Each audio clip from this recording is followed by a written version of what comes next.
தூத்துக்குடி மாவட்ட ஆட்சியர் அலுவலக வளாகத்தில் இந்திய தேசிய நெடுஞ்சாலைத்துறையின் மூலம் மேம்படுத்தப்பட்ட இலவச அவசர கால ஊர்தியினை முதற்கட்டமாக தமிழ்நாட்டில் தூத்துக்குடி மாவட்டத்தில் மாவட்ட ஆட்சித்தலைவர் இளம் பகவத் கொடியசைத்து துவக்கி வைத்தார். இந்துஸ்தான் லைஃப் கேர் லிமிடெட் நிறுவனத்தின் மூலம் இந்தியா முழுவதும் NHAI உடன் புரிந்துணர்வு ஒப்பந்தம் மேற்கொள்ளப்பட்ட இலவச அவசர கால ஊர்தி பணிகள் மேற்கொள்ளப்பட்டு வருகிறது.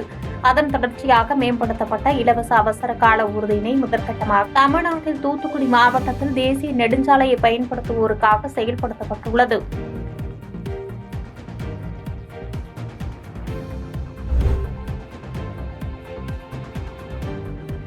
தேமுதிக பொதுச் செயலாளர் பிரேமலதா விஜயகாந்த் தனது பிறந்தநாளை முன்னிட்டு சென்னையில் உள்ள அவரது இல்லத்தில் தண்ணீர் பந்தலை திறந்து வைத்து நலத்திட்ட உதவிகளை வழங்கினார். தொடர்ந்து செய்தியாளர்களை சந்தித்த அவர், வருங்கால தமிழகத்தின் எதிர்காலம் மிகவும் சிறந்ததாக மக்களாட்சி மலரக்கூடிய வருடமாக 2026 அமைய வேண்டும் என்பதே தனது பிறந்தநாள் வாழ்த்து செய்தி என்று தெரிவித்தார். தொடர்ந்து பேசிய அவர், தேமுதிக முதல் தேர்தல் அறிக்கை வெளியிடப்பட்டு கிட்டத்தட்ட 19 வருடங்கள் ஆகிறது. இதில் உள்ள நிறைய விஷயங்களை இந்த முறை பட்ஜெட்டில் தமிழக அரசு அறிவித்துள்ளது. அதற்காக தேமுதிக சார்பாக பட்ஜெட்டை வரவேற்பதாக கூறியதாக விளக்கமளித்தார். மேலும் முதியோர் இல்லம், காலை சிற்றுண்டி திட்டம் ஆகிய திட்டங்களை தேமுதிக வலியுறுத்தி இருந்தது. தேமுதிகவின் தேர்தல் வாக்குறுதிகள் பட்ஜெட்டில் இருந்ததால் அதை வரவேற்றோம். விவசாயிகளை வெளிநாடுகளுக்கு அழைத்து செல்வது, அரசு பள்ளி மாணவர்களுக்கு காலை உணவு திட்டம், முதியோர்கள் இல்லம், வேலைவாய்ப்பு உருவாக்க திட்டம் ஆகியவை பட்ஜெட்டில் இடம்பெற்று இருந்ததால் பட்ஜெட்டை வரவேற்றோம் என்று விளக்கமளித்தார். இதுல நிறைய விஷயங்களை இந்த முறை பட்ஜெட்ல தமிழக அரசு அறிவித்திருக்கிறது. அதற்காக தேமுதிக சார்பாக நாங்க இந்த பட்ஜெட்டை வரவேற்கிறோம் அப்படின்னு நான் சொன்னேன். இதுல எதெல்லாம் முக்கியமானது என்பதை உங்களுக்கு நான் சொல்றேன், நல்லா கேட்டுக்கங்க. மிக முக்கியமாக விவசாயிகளை வெளிநாட்டுக்கு அனுப்பி அவர்களுக்கு பயிற்சி கொடுத்து புதிய டெக்னாலஜி பிரகாரம் அவங்க விவசாயத்தை முன்னெடுக்க ஜப்பான், சைனா போன்ற நாடுகளுக்கு விவசாயிகளை 5000 விவசாயிகளை அழைத்து செல்வதாக இந்த பட்ஜெட்ல தமிழக அரசு அறிவித்திருக்கிறது. அதை நாங்கள் வரவேற்கிறோம். அதே மாதிரி எப்பவுமே நமக்கு மதிய உணவு, சத்துணவு தான் இருந்தது, காலை உணவு திட்டம் கிடையாது. இது நம்மளுடைய முதல் தேர்தல் அறிக்கையில நம்ம சொல்லியிருக்கிறோம்.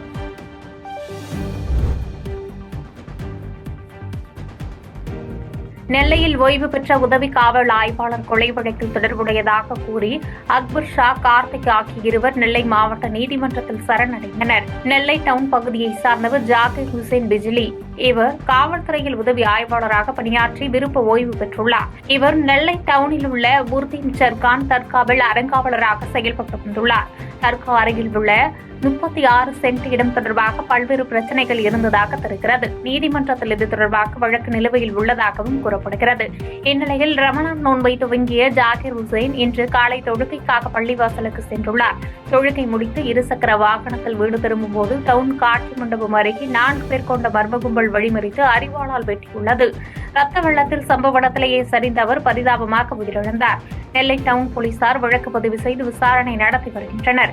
இந்நிலையில் அவர் கொலை செய்யப்பட்டதற்கு இடப்பிரச்சினை காரணமாக இருக்கலாம் என்ற கோணத்தில் அப்பகுதியில் உள்ள CCTV காட்சிகளை கைப்பற்றி போலீசார் விசாரணையை தீவிரப்படுத்தியுள்ளனர். கொலை வழக்கில் தொடர்புடையதாக கூறி அக்பர் ஷா, கார்த்திக் ஆகிய இருவர் நெல்லை மாவட்ட நீதிமன்றத்தில் சரணடைந்துள்ளதாக தெரியவந்துள்ளது.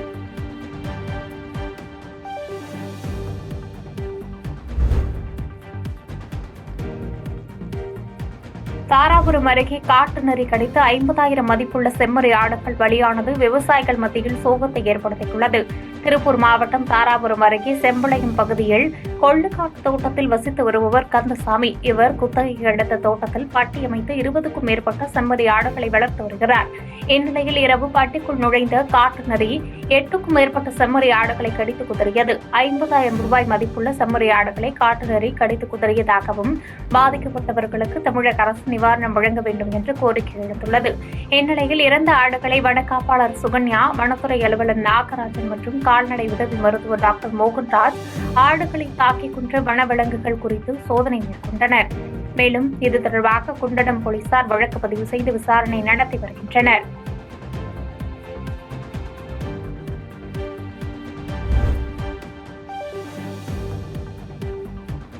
அரசின் மக்கள் விரோத போக்கை சுட்டிக்காட்டும் எதிர்க்கட்சிகளை முடக்கி அராஜக செயலில் திமுக அரசு ஈடுபட்டு வருவதாக பாஜக சட்டமன்ற உறுப்பினர் வானதி சீனிவாசன் தெரிவித்துள்ளார்.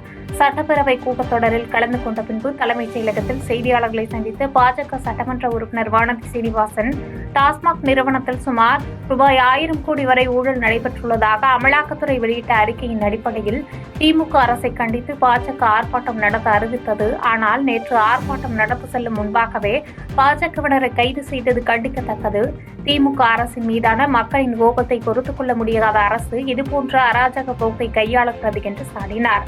ஆர்ப்பாட்டத்தில் கைது செய்யப்பட்ட, குறிப்பாக பெண்களை அடைக்கப்பட்ட மண்டபத்தில் எவ்வித அடிப்படை வசதியும் இல்லை என்று குற்றம் சாட்டிய அவர், டாஸ்மாகில் நடைபெற்ற ஊழல் குறித்து சட்டப்பேரவையில் பேசுவதற்கு முறையாக கடிதம் கொடுத்தும் பேசுவதற்கு தற்போது வரை அனுமதி கொடுக்கவில்லை. ஆனால் தொகுதி வரையறை தொடர்பாக மத்திய அரசு எவ்வித அதிகாரப்பூர்வ அறிவிப்பு எதுவும் வெளியிடாத போதும் திமுகவினர் மத்திய அரசை கண்டித்து போராட்டம் நடத்துகிறார்கள். இது எவ்விதத்தில் நியாயம் என்று கேள்வி எழுப்பினார்.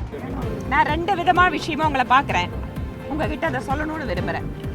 அமலாக்கத்துறையினுடைய 1000 கோடி ரூபாய் ஊழல் அறிக்கை வந்ததற்கு பின்பாக இது குறித்து விவாதிக்க வேண்டும் என கவன ஈர்ப்பு தீர்மானத்தை நானும் சட்டப்பேரவையில் கொடுத்திருக்கேன். இதுவரைக்கும் அந்த விவாதம் எடுத்துக் கொள்ளப்படல. ஆனால் தொகுதி மறுவரையறை என்பது தெளிவாக மத்திய உள்துறை அமைச்சர் கூறியிருந்தார். அந்த மாதிரி எந்த ஒரு திட்டங்களையும் அரசு முன்வைக்கவில்லை. இன்னைக்கு வரைக்கும் தொகுதி மறுவரையறை குறித்து மத்திய அரசு எதுவுமே தெரிவிக்காத சூழ்நிலையில் அவர்களுடைய கற்பனையை வைத்துக் கொண்டு அவர்களுக்கென்று அவர்களே உருவாக்கி கொண்டிருக்கக்கூடிய ஒரு சில சிந்தனைகளை வைத்துக் கொண்டு பாராளுமன்றத்தில் எப்படி விவாதம் நடத்த முடியும்? நான் ஆதாரத்தோட கவன ஈர்ப்பு தீர்மானம் கொடுக்கிறேன், சட்டப்பேரவையில் எடுக்க மாட்டேங்கிறாங்க. ஆனால் தொகுதி மறுவரையறை குறித்து இதுவரைக்கும் மத்திய அரசு எந்தவித அறிவிப்பு வெளியிடல. அதற்கான ஒரு வார்த்தை கூட மத்திய அரசு பேசாதப்போ அது குறித்து எப்படி பாராளுமன்றத்தில் விவாதிப்பாங்க?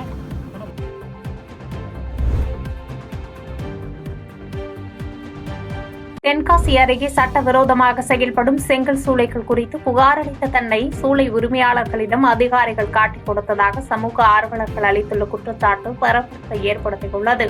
தென்காசி மாவட்டம் சிவகிரியைச் சேர்ந்தவர் கார்த்திக். சமூக ஆர்வலரான இவர் நாம் தமிழர் கட்சியின் பாசறை ஒருங்கிணைப்பாளராக செயல்பட்டு வருகிறார்.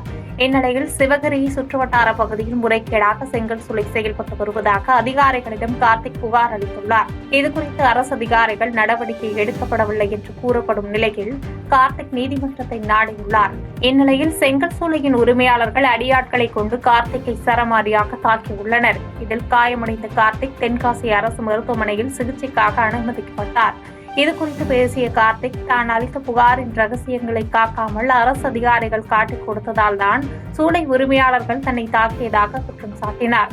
மேலும் இது தொடர்பாக அரசு தகுந்த நடவடிக்கை மேற்கொள்ள வேண்டும் எனவும் அவர் கோரிக்கை விடுத்தார்.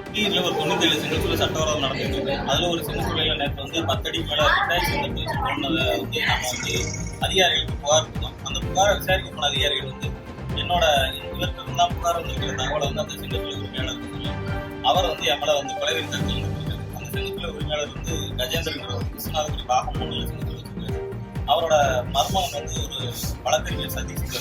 அவங்க 2 பேரும் ஒரு 20க்கும் மேற்பட்டவர்களை சிவகிரி பேருந்து நிலையம் முன்பாக நான் நின்றுட்டு இருக்கும்போது நேற்று மாலையில் ஒரு 7:30 மணிலேருந்து 8 மணிக்குள்ள சுற்றி ஒரு 20 பேரை கொண்டு 1 மணி நேரம் 20 பேரை தொடர்ச்சியாக தாக்குனாங்க. அங்கே யாருமே அதை தடுக்க முயற்சி பண்ணல. என்னோட நான் என் வீட்டை நோக்கி போடும்போது என் தெருவில் இருந்து 2-3 பேர் தான் அவங்க தடுத்து நிற்பாங்க.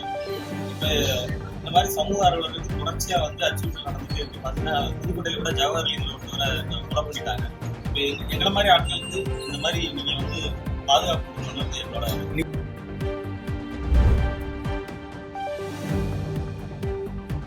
கோயம்புத்தூரில் தகாத உறவு காரணமாக அரிவாளால் இளம்பெண் நடுரோட்டில் சரமாரியாக வெட்டப்பட்ட சம்பவம் பரபரப்பை ஏற்படுத்தியுள்ளது.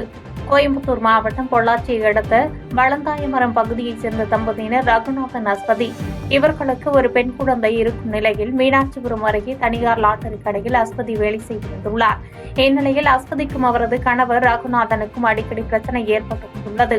இதனிடையே இருவருக்கிடையேயான பிரச்சனையை ரகுநாதனின் நண்பரான முரளி என்பவர் சமாதானம் பேசி சரி செய்து வந்துள்ளார். அப்போது முரளிக்கும் அஸ்வதிக்கும் பழக்கம் ஏற்படவே இருவரும் காதலித்து வந்துள்ளனர். இச்சம்பவம் ரகுநாதனுக்கு தெரியவரவே தனது மனைவி மற்றும் குழந்தையை வளந்தாயமரம் பகுதியில் குடியமர்த்தியுள்ளார். இந்நிலையில் அப்பகுதியைச் சேர்ந்த முத்துக்குமார் என்பவருடன் அஸ்வதிக்கு பழக்கம் ஏற்பட்டுள்ளது.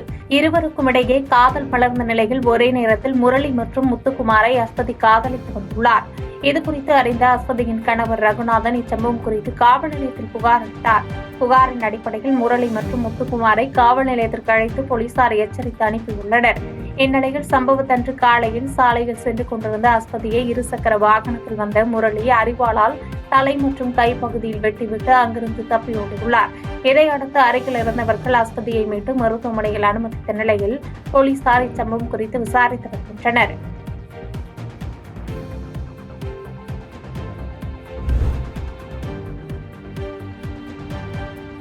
கன்னியாகுமரியில் பேரூராட்சிக்கு சொந்தமான கடைகளை புதுப்பிக்கும் போது மீண்டும் அதே நபர்களுக்கு வழங்க வேண்டும் என வலியுறுத்தி வியாபாரிகள் சங்கத்தினர் போராட்டத்தில் ஈடுபட்டனர். கன்னியாகுமரி சிறப்பு நிலை பேரூராட்சிக்கு சொந்தமான கடைகளை புதுப்பிக்கும் போது ஏற்கனவே அமலில் இருக்கும் விதிமுறைகளையே பின்பற்ற வேண்டும் என கூறி வியாபாரிகள் சங்கத்தினர் கடையடைப்பு போராட்டத்தில் ஈடுபட்டனர். கடையின் உரிமத்தை புதுப்பிக்கும் போது ஏலத்திற்கு விடாமல் 15% வாடகை தொகையை உயர்த்தி மீண்டும் அதே நபருக்கு வழங்க வேண்டும், முக்கோண பூங்காவை சீரமைத்து போக்குவரத்தை சரி செய்ய வேண்டும் எனும் கோரிக்கைகளை முன்னிறுத்தி போராட்டத்தில் ஈடுபட்டனர்.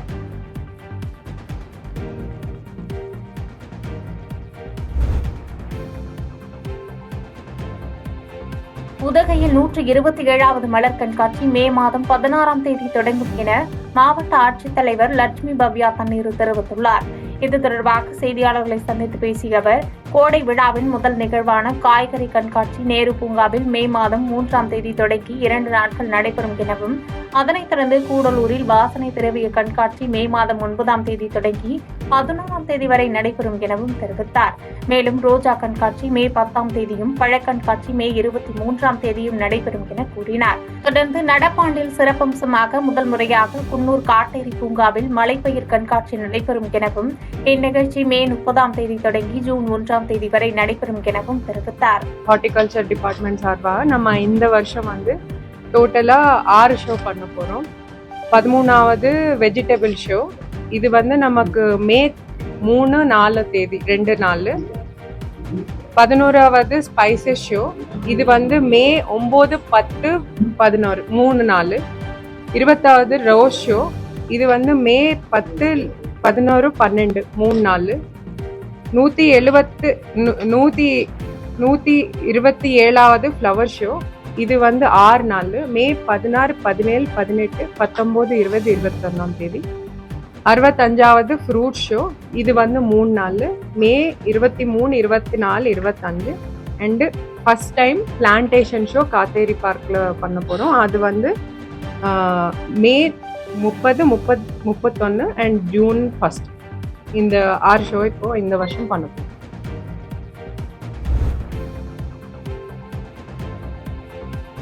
சேலத்தில் மகளிர் காவல் நிலையத்தில் அடுத்தடுத்து 3 காதல் ஜோடிகள் பாதுகாப்பு கேட்டு தஞ்சமடைந்ததால் பரபரப்பான சூழல் நிலவியது.